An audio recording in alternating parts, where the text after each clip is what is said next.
Hi. Unfortunately, we had to cancel the talk that we had planned for GDC. But we do have some super exciting news about PS5. And who better to bring that to you than the one and only Mark Cerny. Without further ado, over to you, Mark. Thank you, Jim. There will be lots of chances later on this year to look at the PlayStation 5 games. Today, I want to talk a bit about our goals for the PlayStation 5 hardware and how they influenced the development of the console. I think you all know I'm a big believer in console generations. Once every 5 or 6 or 7 years, a console arrives with substantially new capabilities. There's a lot of learning by the game developers, hopefully not too overwhelming, and soon there's games that could never have been created before. Now, it used to be that as a console designer, you'd somehow intuit what would be the best set of capabilities for the new console, and then build it in complete secrecy. For the PlayStation consoles, that period lasted through PlayStation 3, a powerful and groundbreaking console, but also one that caused quite a lot of heartache, as it was initially difficult to develop games for. So, starting with PlayStation 4, we've taken a different approach, roughly centered around 3 principles. The first of these is listening to the developers, which is to say that a lot of what we put into a console derives directly from the needs and aspirations of the game creators. We definitely do have some ideas of our own, but at the core of our philosophy for designing consoles is that game players are here for the fantastic games, which is to say that game creators matter. Anything we can do to make life easier for the game creators or help them realize their dreams, we will do. So, about once every 2 years, I take a tour of the industry. I go to the various developers and publishers, sit down, and discuss how they're doing with the current consoles and what they'd like to see in future consoles. This requires weeks on the road, as reaching the bulk of the game creators involves talking to well over 100 people at something like 24 publishers and developers. And it is incredibly valuable. By the way, the feature most requested by the developers, that was an SSD, which we were very happy to put in the hardware, but a lot of problem solving was required. I'll be doing a deep dive on the SSD and surrounding systems later on in this talk. It's also key to make a generational leap while keeping the console sufficiently familiar to game developers. I think about this in terms of balancing evolution and revolution. Now, with PlayStation 1, 2, and 3, the target was a revolution each time with a brand new feature set. That was great in many ways, but time for the developers to get up and running got longer with each console. In the past, I've called this time to triangle. Here's what I had for those 3 consoles. To be clear, I'm not talking about time to make a game. Developers will be ambitious, and it may take them 6 years or so to realize their vision. What I'm talking about is that dead time before graphics and other aspects of game development are up and running, and trying to minimize that. On the other hand, if we're trying to reduce that dead time to 0, that means the hardware architecture can't change at all. We're handcuffed. We need to judge for each feature what value it adds and whether it's worth the increase in developer time needed to support it. So with PlayStation 4, we were able to strike a pretty good balance between performance and familiarity. We got required learning back to PlayStation 1 levels. With PS5, the GPU was definitely the area we felt the most tension between adding new features and keeping a familiar programming model. Ultimately, I think we've ended up with something under a month of getting up to speed. That feels like we're striking about the right balance. I'll go into a bit more detail later today about our philosophy with the GPU and the specific feature set that resulted from it. It's also very important for us, as the hardware team, to find new dreams, by which I mean something other than CPU performance, GPU performance, and the amount of RAM. The increase in graphics performance over the past 2 decades has been astonishing, but there are other areas in which we can innovate and provide significant value to the game creators, and through them, the players. That's why the SSD was very much on our list of directions to explore, regardless of what came out of the conversations with game developers and publishers. The biggest feature in this category is the custom engine for audio. That's today's final topic. The push for vastly improved audio, and in particular 3D audio, isn't something that came out of the developer meetings. It's much more the case that we had a dream of what might be possible 5 years from now, and then worked out a number of steps we could take to set us on that path. So here again are the three principles, the first being enabling the desires of developers to drive the hardware design. To me, the SSD really is the key to the next generation. It's a game changer. And it was the #1 ask from developers for PlayStation 5. As in, we know it's probably impossible, but can you put an SSD in it? That was a discussion we were also having internally. It was clear that the presence of a hard drive in every PlayStation 4 was having a positive impact. A lot of things that would simply have been impossible at Blu-ray disc speeds were now possible.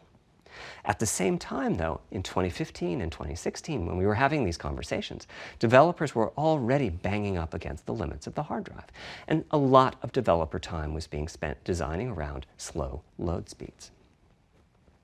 I want to focus in on just one number here, which is how long it takes to load a gigabyte of data from a hard drive. The difficulty being that hard drives are neither particularly fast nor flexible.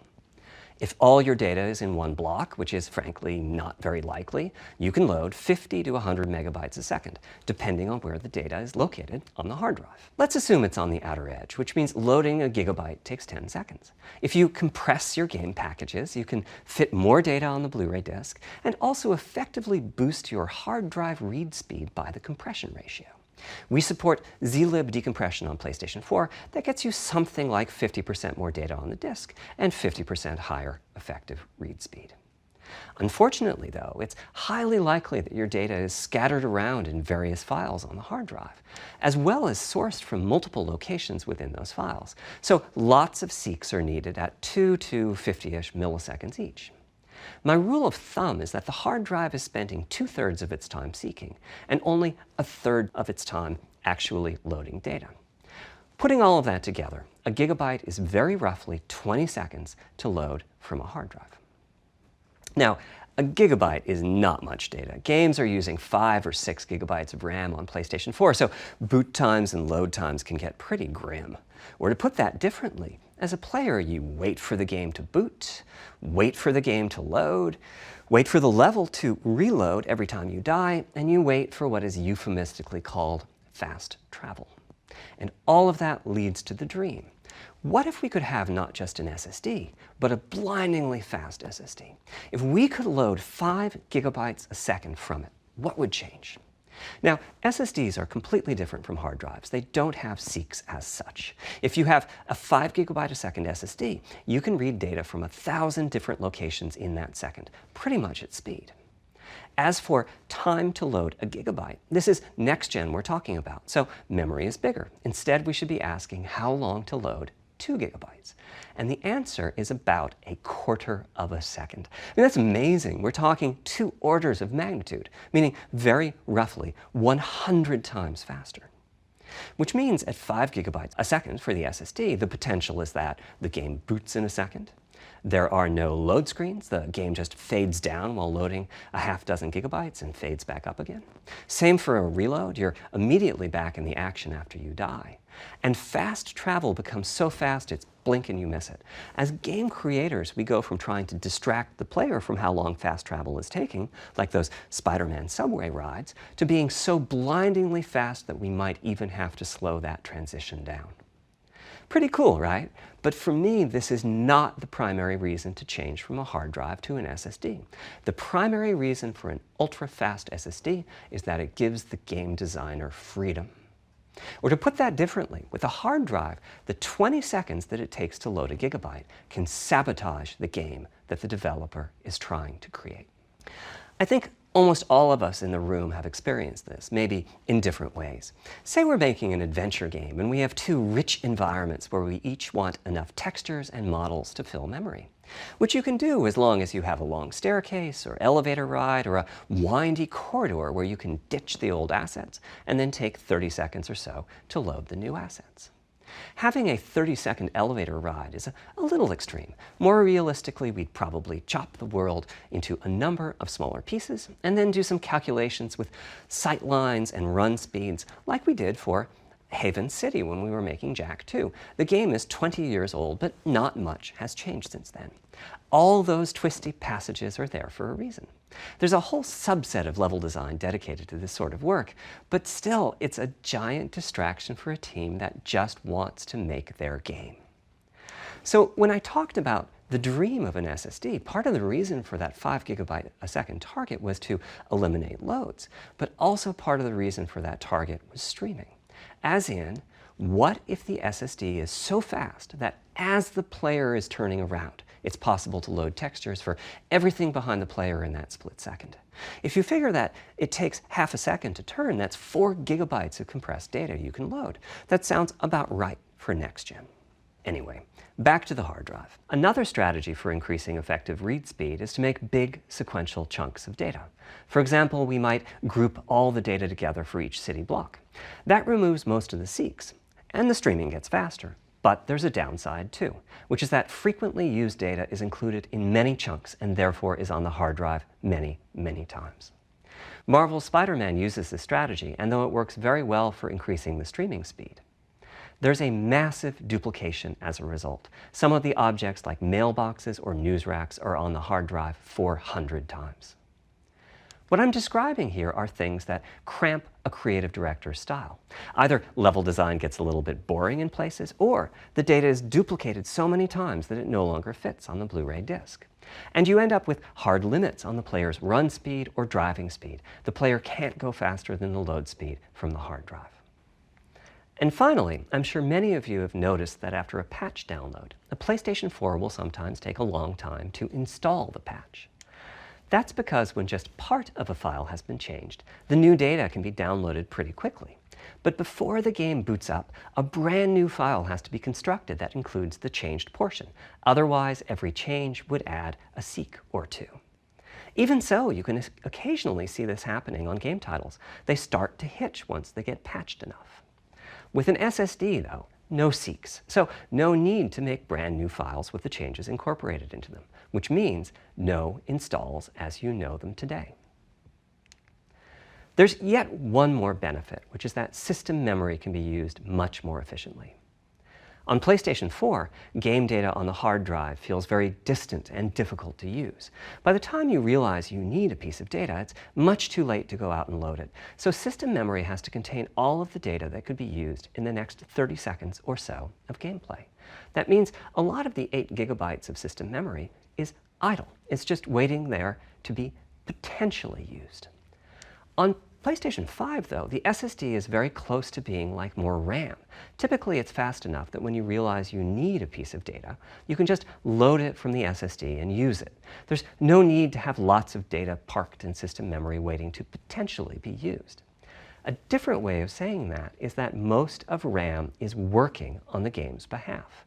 This is one of the reasons that 16 GB of GDDR6 feels right for PlayStation 5. The presence of the SSD reduces the need for a massive intergenerational increase in size.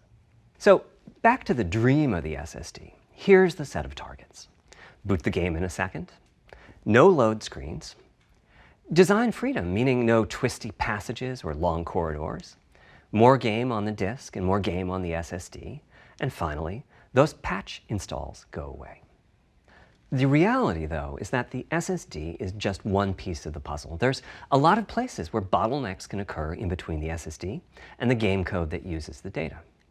You can see this on PlayStation 4. If I use an SSD with 10 times the speed of a standard hard drive, I probably see only double the loading speed, if that. For PlayStation 5, our goal was not just that the SSD itself be 100 times faster. It was that game loads and streaming would be 100 times faster. So every single potential bottleneck needed to be addressed. And there are a lot of them. Let's look at check-in and what happens when its overhead gets 100 times larger. Conceptually, check-in is a pretty simple process. Data is loaded into system memory from the hard drive or SSD. It's examined, a few values are tweaked to check it in, and then it's moved to its final location. At the SSD speeds we're talking about, that last part, moving the data, meaning copying it from one location to another, takes roughly an entire next-gen CPU core. And that's just the tip of the iceberg. If all the overheads get 100 times larger, that will cripple the frame rate as soon as the player moves, and that massive stream of data starts coming off the SSD. So to solve all of that, we built a lot of custom hardware, namely a custom flash controller and a number of custom units in our main chip. The flash controller in the SSD was designed for smooth and bottleneck-free operation, but also with games in mind. For example, there are 6 levels of priority when reading from the SSD. Priority is very important. You can imagine the player heading into some new location in the world and the game requesting a few gigabytes of textures. And while those textures are being loaded, an enemy is shot and has to speak a few dying words. Having multiple priority levels lets the audio for those dying words get loaded immediately. On one side, that flash controller connects to the actual flash dies that supply the storage. To reach our bandwidth target of 5 gigabytes a second, we ended up with a 12-channel interface. 8 channels wouldn't be enough. The resulting bandwidth we've achieved is actually 5.5 gigabytes a second. With a 12-channel interface, the most natural size that emerges for an SSD is 825 gigabytes. The key question for us was, is that enough? I mean, it's tempting to add more, but flash certainly doesn't come cheap, and we have a responsibility to our gaming audience to be cost-effective with regards to what we put in the console. Ultimately, we resolved this question by looking at the play patterns of a broad range of gamers. We examined the specific games that they were playing over the course of a weekend or a week or a month, and whether that set of games would fit properly on the SSD.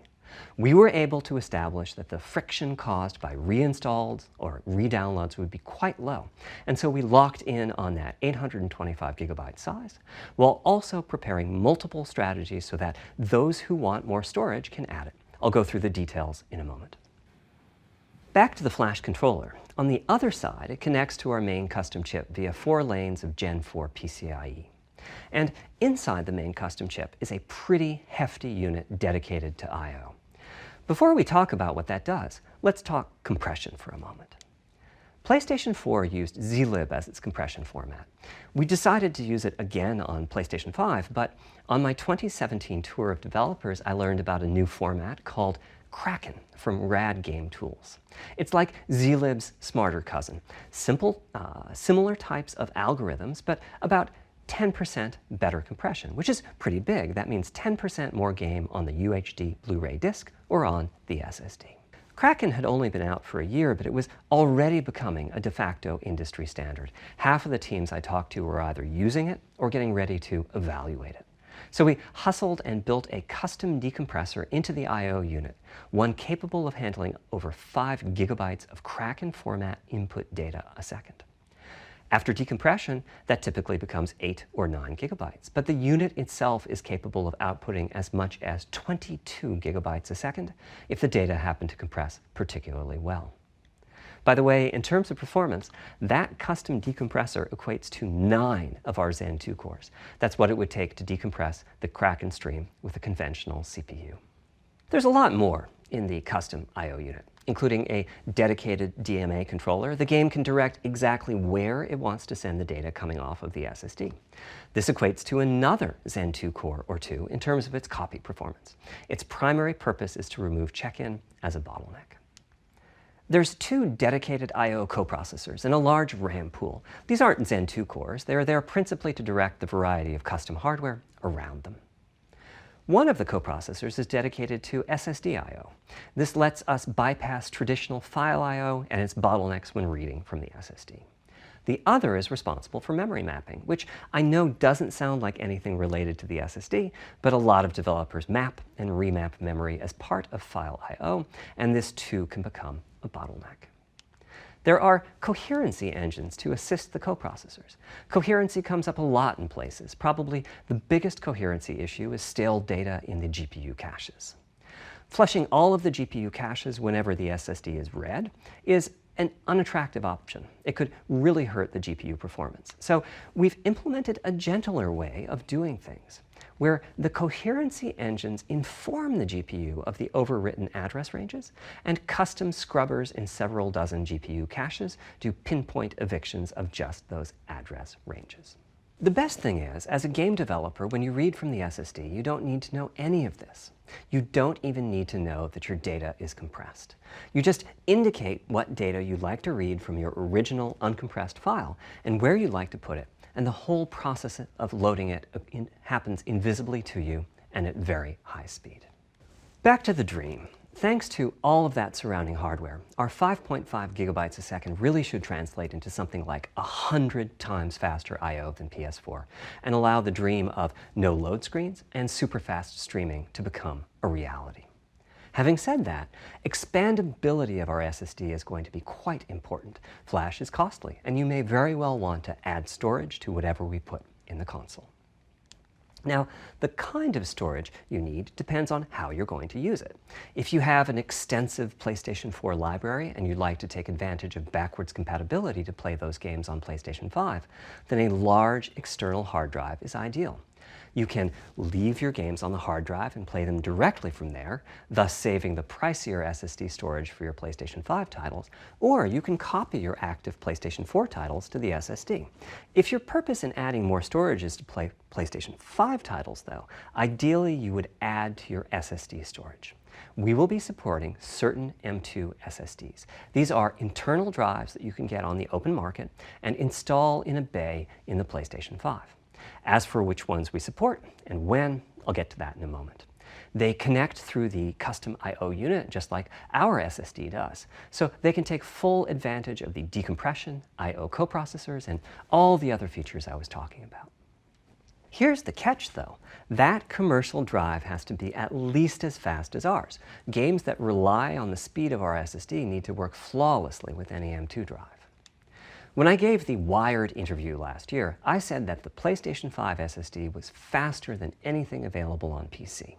At the time, commercial M2 drives used PCIe 3.0, and 4 lanes of that cap out at 3.5 gigabytes a second.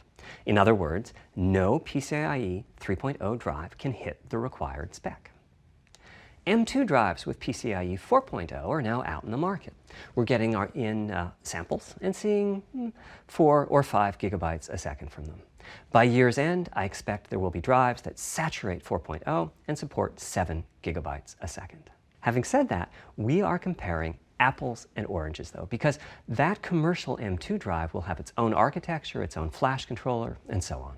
For example, the NVMe specification lays out a priority scheme for requests that the M2 drives can use. And that scheme is pretty nice, but it only has 2 true priority levels. Our drive supports 6.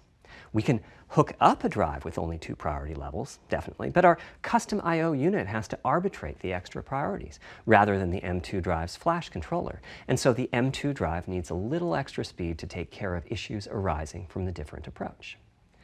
That commercial drive also needs to physically fit inside of the bay we created in PlayStation 5 for M2 drives. Unlike internal hard drives, there's unfortunately no standard for the height of an M2 drive, and some M2 drives have giant heat sinks. In fact, some of them even have their own fans. Right now, we're getting M2 drive samples and benchmarking them in various ways. When games hit beta as they get ready for the PlayStation 5 launch at year-end, we'll also be doing some compatibility testing to make sure that the architecture of particular M2 drives isn't too foreign for the games to handle. Once we've done that compatibility testing, we should be able to start letting you know which drives will physically fit and which drive samples have benchmarked appropriately high in our testing.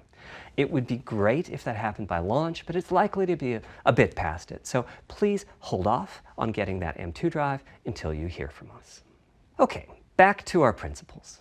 Balancing evolution and revolution is the second of them. This was definitely a recurring theme with the GPU. We need new GPU features and capabilities. If we only have more performance, it's not really a new generation of console. Of course, many of these capabilities result in more performance. That's part of why a PlayStation 5 teraflop is more powerful than a PlayStation 4 teraflop. But we aren't just looking for the performance. We also need the ability to do something with the GPU that could not have been done before. and we need higher performance per watt. Every time we double the performance of some GPU component, we don't want to find out we've doubled the power consumed and the heat produced. But at the same time, we have to make sure the GPU can run PS4 games, and we have to ensure that the architecture is easy for the developers to adopt. Now, backwards compatibility was handled masterfully by AMD. They treated it as a key need throughout the design process. As our solution to adding new features without blindsiding developers, we made sure that if there were new significant features, it would be optional to use them. The GPU supports ray tracing, but you don't have to use ray tracing to make your game. The GPU supports primitive shaders, but you can release your first game on PlayStation 5 without making any use of them. Before I get into the capabilities of the GPU, I'd like to make clear 2 points that can be quite confusing. First, we have a custom AMD GPU based on their RDNA 2 technology. What does that mean? AMD is continuously improving and revising their tech. For RDNA 2, their goals were, roughly speaking, to reduce power consumption by re-architecting the GPU to put data close to where it's needed, to optimize the GPU for performance, and to add a new, more advanced feature set. But that feature set is malleable, which is to say that we have our own needs for PlayStation, and that can factor into what the AMD roadmap becomes. So collaboration is born. If we bring concepts to AMD that are felt to be widely useful, then they can be adopted into RDNA 2 and used broadly, including in PC GPUs. If the ideas are sufficiently specific to what we're trying to accomplish, like the GPU cache scrubbers I was talking about, then they end up being just for us. If you see a similar discrete GPU available as a PC card at roughly the same time as we release our console, that means our collaboration with AMD succeeded in producing technology useful in both worlds. It doesn't mean that we as Sony simply incorporated the PC part into our console. This continuous improvement in AMD technology means it's dangerous to rely on teraflops as an absolute indicator of performance, and CU count should be avoided as well. In the case of CPUs, we all understand this. The PlayStation 4 and PlayStation 5 each have 8 CPUs, but we never think that meant the capabilities and performance are equal. It's the same for CUs. For one thing, they've been getting much larger over time. Adding new features means adding lots of transistors. In fact, the transistor count for a PlayStation 5 CU is 62% larger than the transistor count for a PlayStation 4 CU. Second, the PlayStation 5 GPU is backwards compatible with PlayStation 4. What does that mean? One way you can achieve backwards compatibility is to put the previous console's chipset in the new console, like we did with some PlayStation 3s, but that's of course extremely expensive.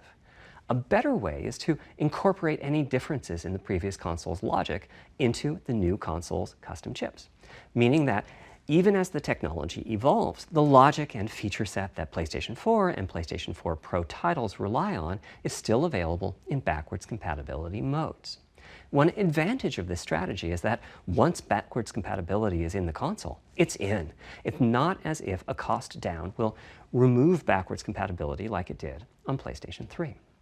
Achieving this unification of functionality took years of efforts by AMD, as any roadmap advancement creates a potential divergence in logic.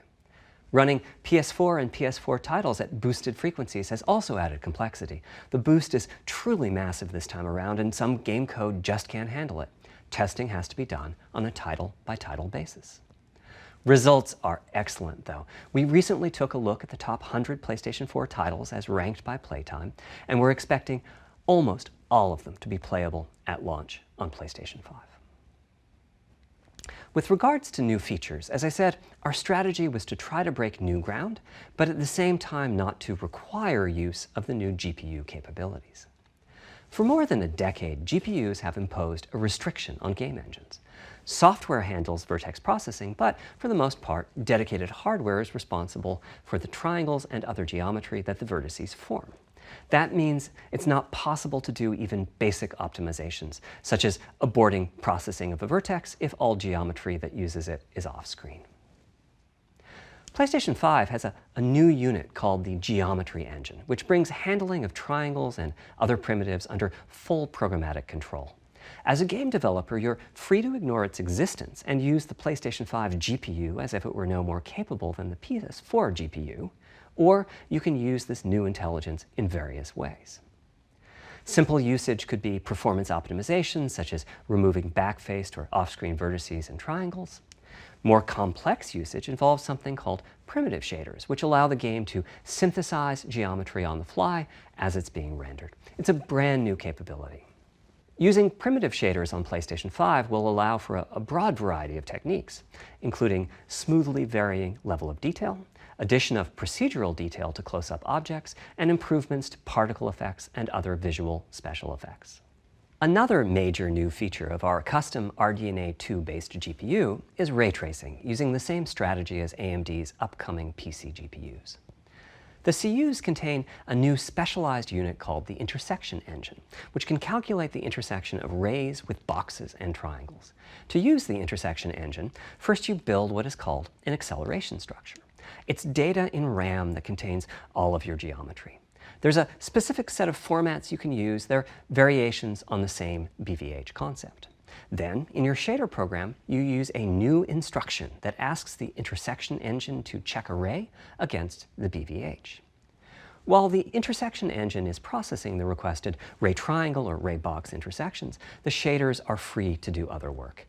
Having said that, the ray tracing instruction is pretty memory intensive, so it's a good mix with logic-heavy code. There's of course no need to use ray tracing. PS4 graphics engines will run just fine on PlayStation 5. But it presents an opportunity for those interested. I'm thinking it'll take less than 1 million rays a second to have a big impact on audio. That should be enough for audio occlusion and some reverb calculations. With a bit more of the GPU invested in ray tracing, it should be possible to do some very nice global illumination. Having said that, adding ray-traced shadows and reflections to a traditional graphics engine could easily take hundreds of millions of rays a second, and full ray tracing could take billions. How far can we go? I'm starting to get quite bullish. I've already seen a PlayStation 5 title that's successfully using ray tracing-based reflections in complex animated scenes with only modest costs. Another set of issues for the GPU involved size and frequency. How big do we make the GPU, and what frequency do we run it at? This is a balancing act. The chip has a cost, and there's a cost for whatever we use to supply that chip with power and to cool it. In general, I like running the GPU at higher frequency. Let me show you why. Here's 2 possible configurations for a GPU roughly of the level of the PlayStation 4 Pro. This is a thought experiment. Don't take these configurations too seriously. If you just calculate teraflops, you get the same number. But actually, the performance is noticeably different because teraflops is defined as the computational capability of the vector ALU. That's just one part of the GPU. There are a lot of other units. And those other units all run faster when the GPU frequency is higher. At 33% higher frequency, rasterization goes 33% faster. Processing the command buffer goes that much faster. The L2 and other caches have that much higher bandwidth, and so on. About the only downside is that system memory is 33% further away in terms of cycles. But the large number of benefits more than counterbalance that. As a friend of mine says, a rising tide lifts all boats.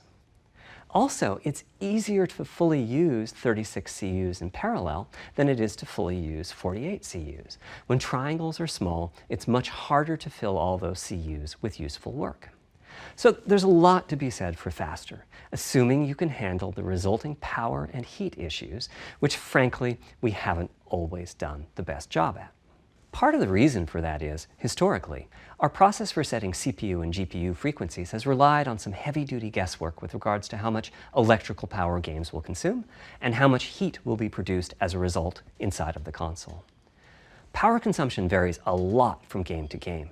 When I play God of War on my PS4 Pro, I know the power consumption is high just by the fan noise. But power isn't simply about engine quality. It's about the minutiae of what's being displayed and how. It's counterintuitive, but processing dense geometry typically consumes less power than processing simple geometry, which is, I suspect, why Horizon's map screen, with its low triangle count, makes my PS4 Pro heat up so much. Our process on previous consoles has been to try to guess what the maximum power consumption during the entire console lifetime might be, which is to say, the worst case scene in the worst case game, and prepare a cooling solution that we think will be quiet at that power level. If we get it right, fan noise is minimal.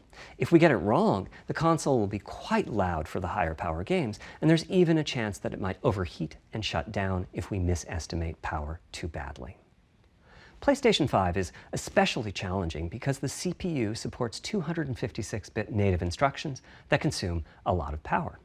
These are great here and there, but presumably only minimally used. Or are they? If we plan for major 256-bit instruction usage, we need to set the CPU clock substantially lower or noticeably increase the size of the power supply and fan. So, after much discussion, we decided to go with a very different direction on PlayStation 5.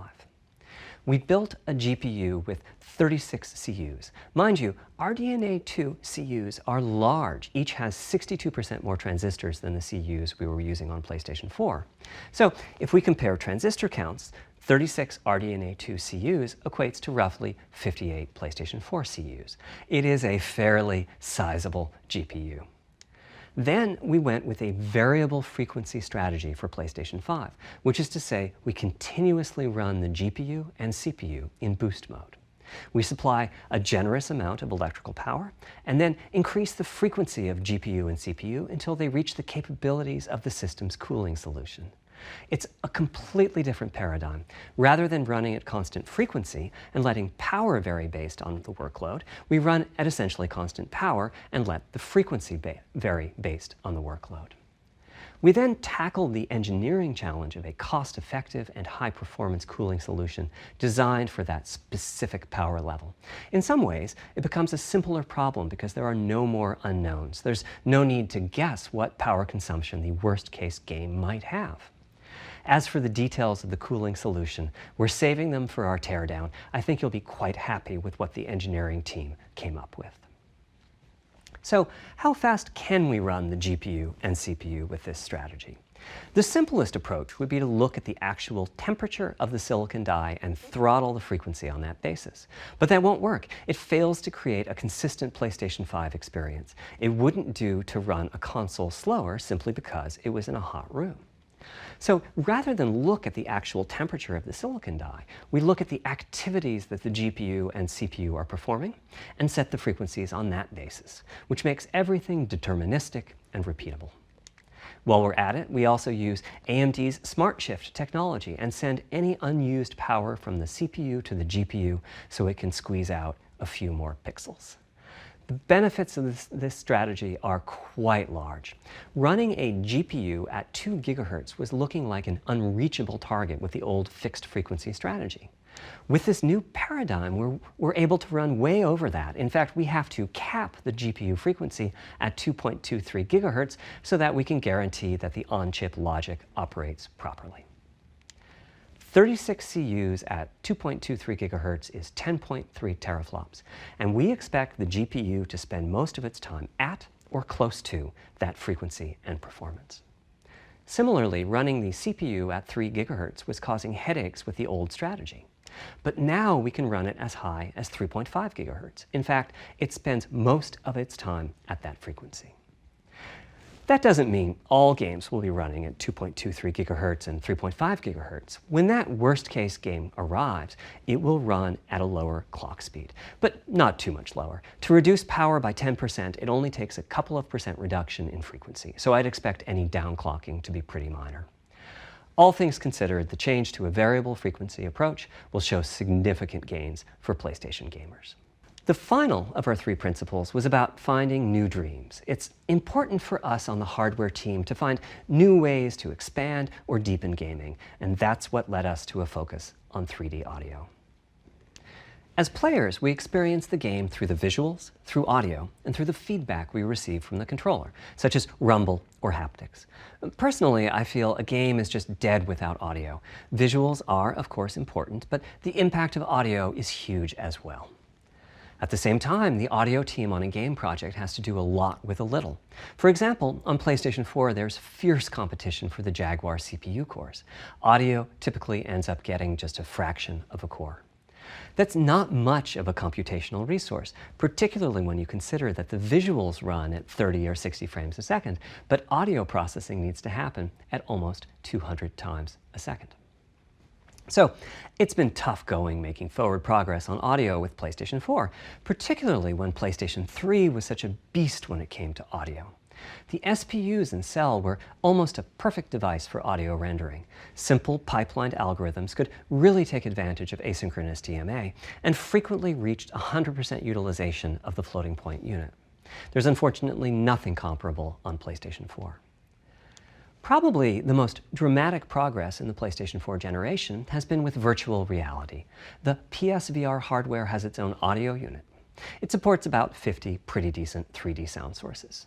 And this provided a hint as to where we could go with audio, as well as some valuable experience. Not to oversimplify, but here were our goals for audio on PlayStation 5. The first goal was great audio for everyone, not just VR users or soundbar owners or headphone users. That meant audio had to be part of the console. It couldn't be a peripheral. The second goal was to support hundreds of sound sources. We didn't want developers to have to pick and choose what sounds would get 3D effects and which wouldn't. We wanted every sound in the game to have dimensionality. And finally, we wanted to really take on the challenges of presence and locality. Now, when we say presence, we mean the feeling that you're actually there. You've entered the matrix. It's not, of course, something we thought we could perfectly achieve, but the idea was that if we stopped using just a rain sound and instead used lots of 3D audio sources for raindrops hitting the ground at all sorts of locations around you, then at some point your brain would take a leap and you'd begin to have this feeling of real presence inside the virtual world of the game. This has the capacity to affect your appreciation of the game, just like music in a game does. The concept of locality is simpler. It's just your sense of where the audio is coming from, to the right of you, behind you, above you. This can immerse you further in the game, and it can also directly enhance the gameplay.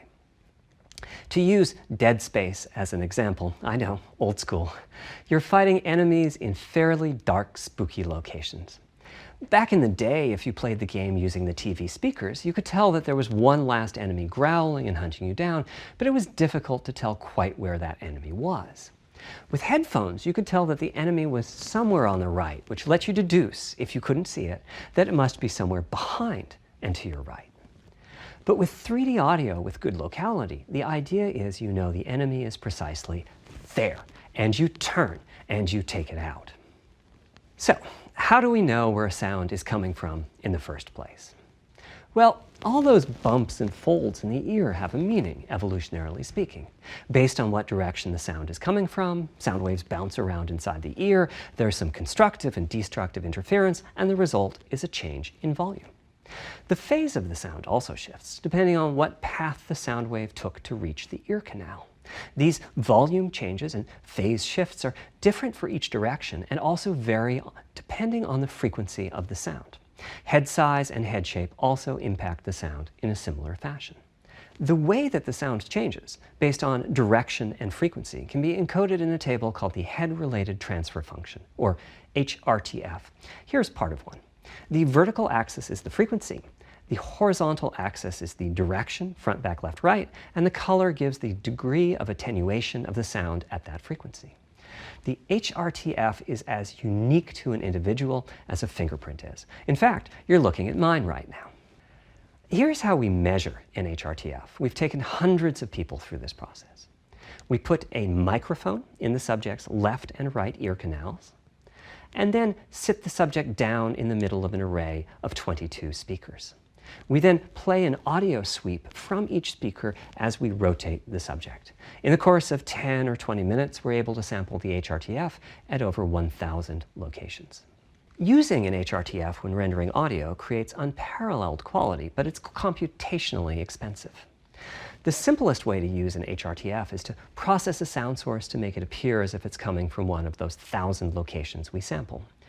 Unfortunately, the processing has to be done in frequency domain rather than time domain, so there's multiple fast Fourier transforms needed for every sound source for every audio tick. That's a lot of multiplies. This computational complexity was the determining factor for our strategy. It meant we had to bite the bullet and design and build a custom hardware unit for 3D audio. Collectively, we're referring to the hardware unit and the proprietary algorithms we run on it as Tempest 3D Audio Tech. The meaning of 3D audio and technology should be pretty obvious here. As for Tempest, I feel it really reflects our goals with audio. It suggests a certain intensity of experience and also hints at your presence within it. We're calling the hardware unit that we built the Tempest engine. It's based on AMD's GPU technology. We modified a compute unit in such a way as to make it very close to the SPUs in PlayStation 3. Remember when I said that they were ideal for audio? So the Tempest engine has no caches, just like an SPU. All data access is via DMA, just like an SPU. Our target was that it would have more power than a CPU, thanks to the parallelism that a GPU can achieve, and that it would be more efficient than our GPU, thanks to the SPU-like architecture. The goal being to make possible near 100% utilization of the CU's vector units. Where we ended up is a unit with roughly the same SIMD power and bandwidth as all 8 Jaguar cores in the PlayStation 4 combined. If we were to use the same algorithms as PSVR, that's enough for something like 5,000 sound sources. But of course, we want to use more complex algorithms, and we don't need anything like that number of sounds. It would have been wonderful if a simpler strategy, such as using Dolby Atmos peripherals, could have achieved our goals, but we wanted 3D audio for all, not just those with licensed soundbars or the like. Also, we wanted many hundreds of sound sources, not just the 32 that Atmos supports. And finally, we wanted to be able to throw an overwhelming amount of processing power at the problem, and it wasn't clear what any peripheral might have inside of it. In fact, with the Tempest engine, we've even got enough power that we can allocate some to the games, to the extent that games want to make use of convolution reverb and other algorithms that are either computationally expensive or need high bandwidth. But the primary purpose of the Tempest engine remains 3D audio. Now, 3D audio is a major academic research topic. It's safe to say that no one in the world has all of the answers. And the set of algorithms that has to be invented, tuned, or implemented to realize our vision for 3D audio is immense. For example, use of HRTFs in games is quite complex. Before, I talked about making a sound source appear as if it's coming from one of those 1,000 HRTF sample locations. But for high-quality 3D game audio, we have to handle other possibilities. The sound source might not be at one of the 1,000 HRTF sample locations, so we have to blend the HRTF data from the closest locations that we have sampled. The sound source might be moving, which needs very special handling as that blend keeps changing, and that can cause phase artifacts in the resulting audio. Or the sound source might have a size to it, meaning it should feel as if it's coming from an area rather than a single point. There's also whole categories of approaches to be handled. 3D audio can be implemented using individual processing of 3D sound sources. But alternatively, ambisonics can be used for 3D audio. Ambisonics being somewhat like the spherical harmonics used in computer graphics. And finally, there's audio devices. The player might be using headphones or TV speakers or have a higher-end surround sound setup with 6 or more speakers, all of which need different approaches. That's a lot of variations. It's nice to have the computational resources of the Tempest engine, but it's clear that achieving our ultimate goals with 3D audio is going to be a multi-year, step-by-step process. Having said that, headphone audio implementation is largely complete at this time. It was a natural place for us to start. With headphones, we control exactly what each ear hears, and therefore the algorithmic development and implementation are more straightforward. For TV speakers and stereo speakers, we're in the process of implementing virtual surround sound. The idea being that if you're sitting in a sweet spot in front of the TV, then the sound can be made to feel as if it's coming from any direction, even behind you. Virtual surround sound has a lot in common with 3D audio on headphones, but it's more complex because the left ear can hear the right speaker and vice versa. We have a basic implementation of virtual surround sound up and running. We're now looking at increasing the size of that sweet spot which is to say, making the area you need to be in to feel the 3D effect larger, and we're also working to boost the sense of locality. Headphone audio is the current gold standard for 3D audio on PlayStation 5, but we're going to see what we can do to bring virtual surround sound to a similar level, after which we'll start in on setups with more speakers, such as 6-channel surround sound. It's now to the point where some of the PlayStation 5 games in development are extensively using these systems. One of the game demos allows you to toggle between conventional PlayStation 4 style stereo audio and our new 3D audio. I listened with just an ordinary pair of over-the-ear headphones, and wow, I could feel a difference. 3D audio has that dimensional feel to it. Conventional stereo audio feels smashed flat by comparison. The improvement is obvious. So, a big advancement, but have I entered the matrix? Does my brain believe I'm really there, like I was talking about earlier when I explained our target of presence? Well, the answer is no, but you've probably caught on to what's missing here, namely whose HRTF was being used. It wasn't mine, it was the default HRTF.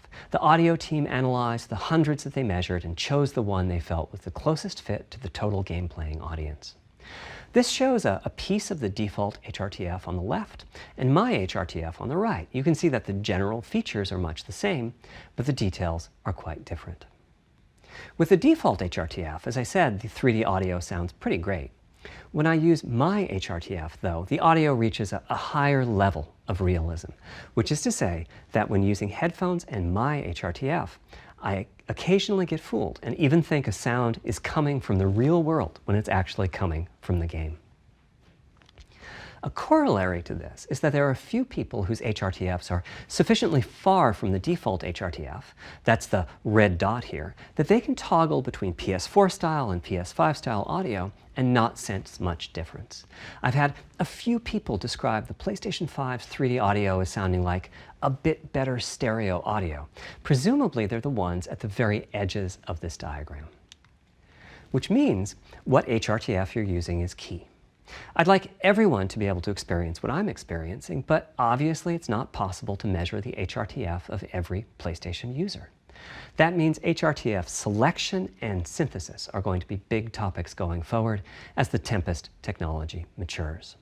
At PlayStation 5 launch, we'll be offering a choice of 5 HRTFs. There's a simple test where you pick the one that gives you the best locality. That's just the first step, though. This is an open-ended research topic. Maybe you'll be sending us a photo of your ear and we'll choose a neural network to pick the closest HRTF in our library.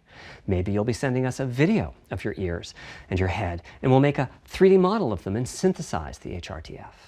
Maybe you'll play an audio game to tune your HRTF. We'll be subtly changing it as you play and home in on the HRTF that gives you the highest score, meaning that it matches you the best. This is a journey we'll all be taking together over the next few years. Ultimately, we're committing to enabling everyone to experience that next level of realism. Hopefully, I've been able to illustrate a bit about our design and decision-making process today and why PlayStation 5 has the feature set that it does. Now comes the fun part. We get to see how the development community takes advantage of that feature set. I'm hoping for the completely unexpected. Will it come from audio, ray tracing, the capabilities of the SSD, or something else? I guess we'll find out soon enough. Thank you for your time today.